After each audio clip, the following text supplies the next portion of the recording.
پتہ ہے یہ صبر بہت ہی پیاری چیز ہے۔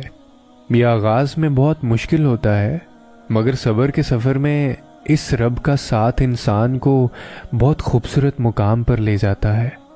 صبر کے بعد ملنے والا اجر بہت ہی عظیم ہوتا ہے۔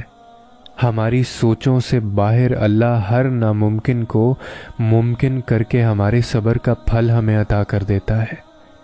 اس سفر میں اکثر انسان خود کو بند گلی میں سمجھنے لگتا ہے۔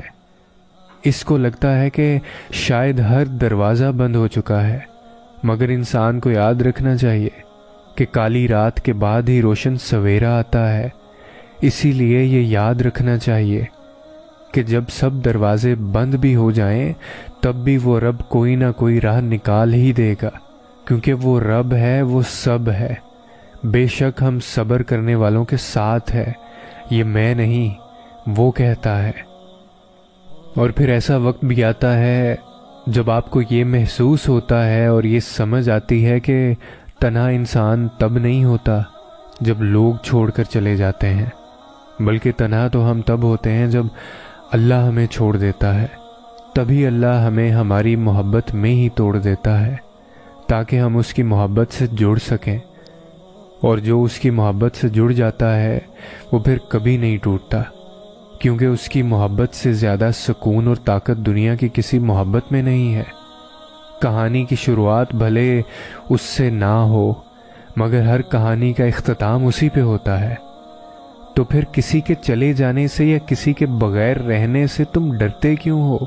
جو آ رہا ہے اسے آنے دو، کیونکہ جو چلا گیا اس میں حکمت تھی، اور جو آ رہا ہے اس میں اللہ کی مرضی شامل ہے۔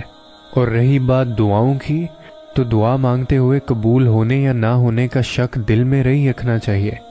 یہ دعا قبول ہوگی یا پھر نہیں ہوگی، پتہ نہیں یہ چیز ہمیں ملے گی یا نہیں ملے گی، پتہ نہیں یہ کام ممکن ہو سکے گا یا نہیں ہو سکے گا۔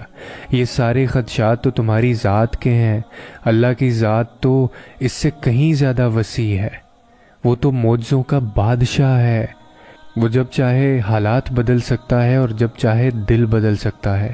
وہ جب چاہے لا حاصل چیز سے نواز سکتا ہے اور جب چاہے نصیب بدل سکتا ہے۔ اللہ وہ سب کر سکتا ہے جو تم نہیں کر سکتے، کیونکہ اس کی ذات تو لامحدود ہے۔ تمہاری سوچ محدود ہے، اس کی ذات محدود نہیں ہے۔